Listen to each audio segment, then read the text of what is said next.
Hello दोस्तों, आप सभी का स्वागत है मेरे चैनल SVS जीके हब पर।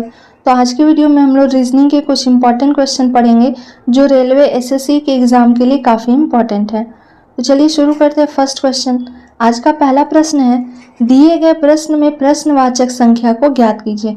अब सबसे पहले हम लोग देखेंगे प्रश्नवाचक कहाँ है, तो इस जगह पे दिया गया है।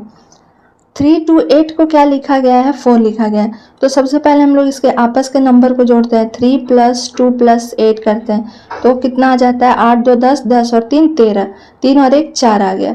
ठीक है, अब इसे हम लोग जोड़ते हैं, क्या है 3 + 6 + 6 करते हैं तो 6 6 12, 12 और 3 क्या हो गया 15, 15 और इसमें अगर हम लोग 1 और 5 को ऐड कर देंगे तो क्या हो जाएगा 6 हो जाएगा। तो इसका राइट आंसर हमारा क्या आ रहा है, 6 आ रहा है। और इसका एक और मेथड से हम लोग इसे सॉल्व कर सकते हैं। तो दूसरा जो मेथड है वो क्या है, देखिए यहाँ क्या किया गया है कि 32 और 8, ठीक है, इस दोनों से आंसर आपका सेम आएगा।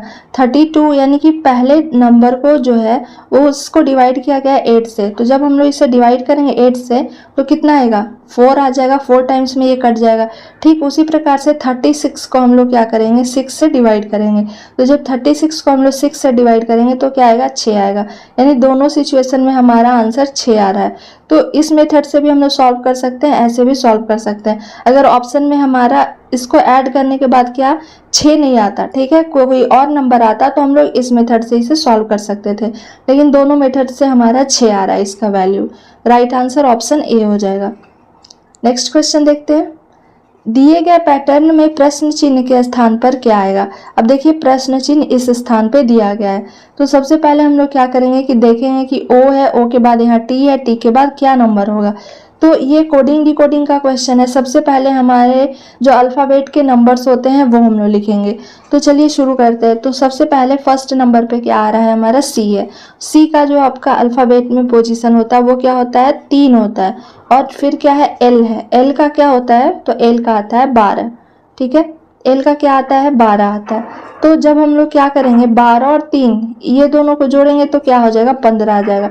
और 15 जो है वो अल्फ़ाबेट में किसका नंबर होता है, O का। तो देखिए एक पैटर्न हमें यहाँ समझ में आ रहा है कि फर्स्ट नंबर और लास्ट नंबर दोनों को क्या कर दिया है, ऐड कर दिया गया। तो बाकी में भी हम लोग देखेंगे वो पैटर्न है कि नहीं। तो 3 का जो अल्फ़ाबेट में पोजीशन होता है D है, तो D का क्या होता है 4 होता है, तो हम लोग क्या लिख देंगे 4। फिर उसी प्रकार से P को लिखेंगे, तो P का अल्फ़ाबेट में क्या होता है 16 होता है, P का 16 होता है। अब ये दोनों नंबर को हम लोग जोड़ते हैं तो 4 हो गया प्लस क्या लिखेंगे 16 लिखेंगे तो क्या आ जाएगा 20 आ जाएगा। अब ये T का जो पोजीशन होता है वो कितना होता है 20 ही होता है, यानी कि फर्स्ट भी रूल अप्लाई हो रहा है, सेकंड भी। अब उसी प्रकार से हम लोग थर्ड में भी कर देंगे। तो F है, F का पोजीशन जो होता है वो क्या होता है 6 होता है। और इसके बाद I है, I का जो पोजीशन होता है वो क्या होता है, I का होता है 9। अब ये दोनों संख्या को हम लोग जोड़ देंगे तो क्या हो जाएगा 6 प्लस क्या कर देंगे 9, 6 और 9 क्या होता है 15। और 15 किसका होता है, तो 15 होता है O का। तो राइट आंसर इसका क्या हो जाएगा O हो जाएगा। O ऑप्शन देखते हैं, ऑप्शन डी में है, तो राइट आंसर इसका क्या हो जाएगा, ऑप्शन डी हो जाएगा। इसी प्रकार से नेक्स्ट क्वेश्चन देखते हैं, दिए गए प्रश्नवाचक शब्दों में संबंधित को चुनिए। जो जिस जैसा रिलेशन कोयला का किसके साथ है, उष्मा के साथ है, तो मोम का क्या होगा वो आपको बताना है। तो जब हम कोयला को क्या करते हैं जलाते हैं, ठीक है, कोयला को क्या करते हैं जलाते हैं, बर्न करते हैं, तो हमें उससे क्या मिलता है, उष्मा मिलता है। तो जब हम मोम को जलाएंगे तो क्या मिलेगा, तो पहला ऑप्शन में है ऊर्जा, ऊर्जा मिलता नहीं है, तो राइट ये गलत हो जाएगा। मोम को ही हम लोग मोमबत्ती भी बोलते हैं या कैंडल बोलते हैं, तो ये भी नहीं होगा। उसके बाद है बी यानी कि मधुमक्खी, मधुमक्खी का मोम से कोई भी संबंध नहीं है। तो जब हम मोमबत्ती को जलाते हैं तो हमें क्या मिलता है, उससे प्रकाश मिलता है, लाइट मिलता है। तो ऑप्शन सी सही हो जाएगा, इस जगह पे क्या हो जाएगा प्रकाश, लाइट।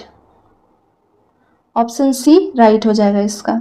चलिए नेक्स्ट क्वेश्चन देखते हैं, चार संख्या समूह दिए गए हैं जिनमें से तीन किसी तरह से समान है और एक असंगत है, उस संख्या समूह का चयन करें जो अन्य से असंगत है। यानी कि ये क्वेश्चन किसका है, ऑड वन आउट का है। ठीक है, किसका है, ऑड वन आउट का है। अब हमें फाइंड आउट करना है कि किस प्रकार से तीन जो है वो आपस में संबंधित हैं, या तो हम उसे जोड़ेंगे या घटाएंगे, गुना करेंगे, भाग करेंगे, लेकिन किसी तरीके से तीन जो है वो क्या होंगे, समान होंगे और एक जो है वो असमान होगा। तो 10 है, 10 को हम लोग जोड़ते हैं आपस की संख्या को तो क्या हो जाता है, एक। तो नहीं, 10 का स्क्वायर करते हैं 100 होता है। तो देखिए इसमें क्या किया गया है कि 10 का जो नंबर दिया गया है उसका स्क्वायर किया गया है। 10 का स्क्वायर प्लस क्या कर देंगे, 1। तो 10 का स्क्वायर कितना हो जाता है, 100 हो जाता है। तो हम लोग 100 प्लस 1 कर देंगे तो क्या आ जाएगा, 101 आ जाएगा। ठीक उसी प्रकार से इसमें भी हम लोग क्या करेंगे, तो 7 का स्क्वायर कर देंगे प्लस 1 कर देंगे।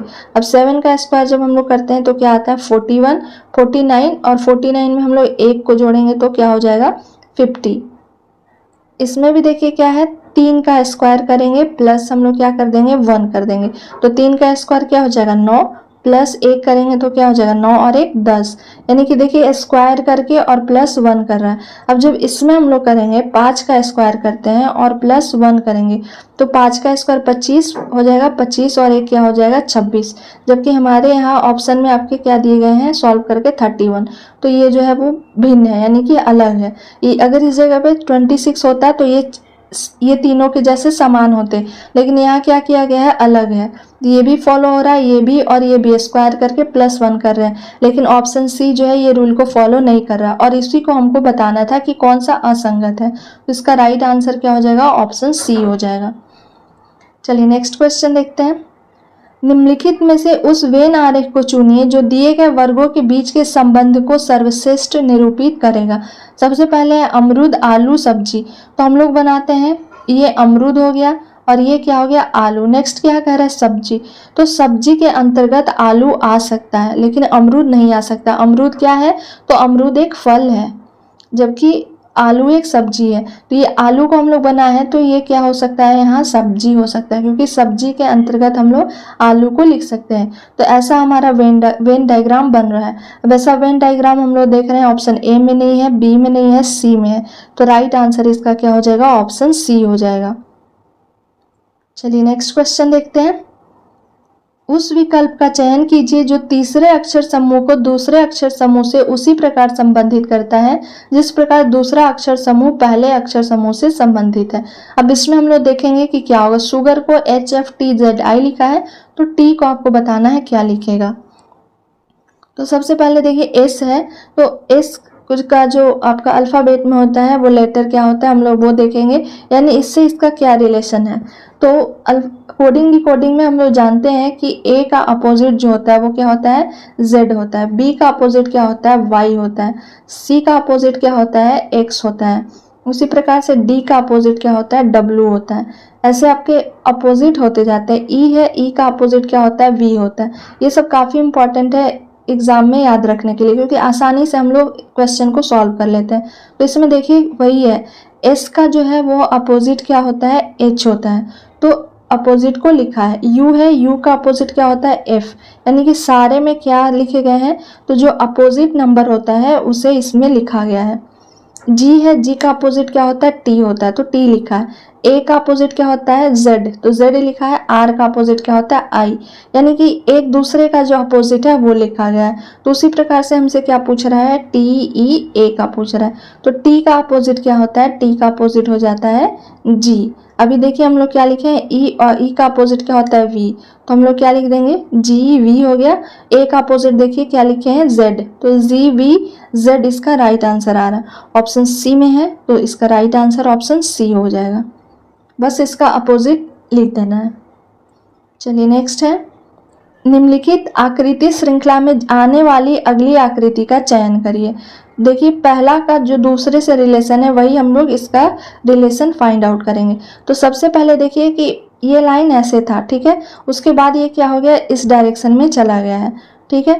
तो ऑप्शन से हम लोग पहले चलेंगे। पहले में क्या दिया गया है, तो पहला में आपका दिया गया है, देखिए यहाँ ये कितना है, 6 साइड है, 6 से कम करके इसको क्या किया गया, 5। तो यहाँ आपका क्या है 4 साइड है, तो 4 से ये क्या हो जाएगा 3 हो जाएगा।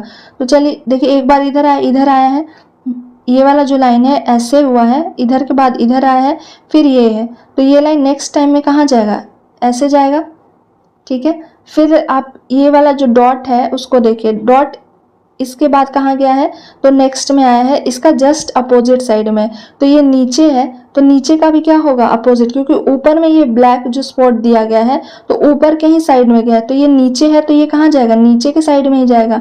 यानी कि ऐसे जो फिगर बना है, फिगर देखिए इस टाइप का बना हुआ है आपका, तो जब ये इधर है तो ये क्या हो जाएगा, ब्लैक स्पॉट जो है वो इधर साइड में होगा। तो ब्लैक स्पॉट पहले ऑप्शन बी तो आपका ऐसे भी गलत हो गया, नहीं है, बचा हमारा ए, और उसके बाद लाइन इधर आना चाहिए, तो लाइन इसमें सी में भी नहीं है, तो ये भी आपका ऑप्शन गलत हो गया।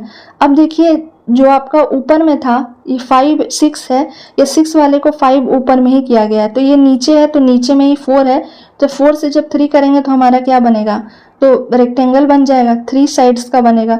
तो 3 साइड्स हम लोग को किस इस डायरेक्शन में है, तो नेक्स्ट में कहाँ आएगा, इसका जस्ट अपोजिट नीचे में ही आएगा, इधर ही आएगा, और नीचे में आएगा तो वो ऑप्शन आपका किस में दिया गया है, ऑप्शन डी में दिया गया है। तो राइट आंसर इसका क्या हो जाएगा, ऑप्शन ए भी नहीं होगा, क्योंकि नीचे है तो नीचे ही इसके जस्ट सामने लिखेंगे, जबकि ए में ऊपर लिखा गया है, देखिए यहाँ है, तो ये भी नहीं होगा, तो ऑप्शन डी इसका राइट हो जाएगा। सारे जो पहला का जो रिलेशन है वो दूसरा से, और तीसरा का चौथे से जो है वो आपका कौन फुलफिल कर रहा है, ऑप्शन डी, तो इसका राइट आंसर ऑप्शन डी हो जाएगा। तो ये आपके कुछ इंपॉर्टेंट रीजनिंग के क्वेश्चन थे। आई होप आपको ये वीडियो पसंद आया होगा। अगर मेरा वीडियो पसंद आता है तो please like share and subscribe करें, ताकि आने वाले वीडियो का नोटिफिकेशन आपके नंबर पर आ सके। और अगर आप मेरे चैनल पर नए हैं तो इससे पहले और रीजनिंग के 6 सीरीज़ अपलोड कर दिए गए हैं, वो भी सीरीज़ को जाकर आप लोग ज़रूर देखें, एग्जाम पर्पज से काफ़ी इंपॉर्टेंट है। Thank you for watching my video.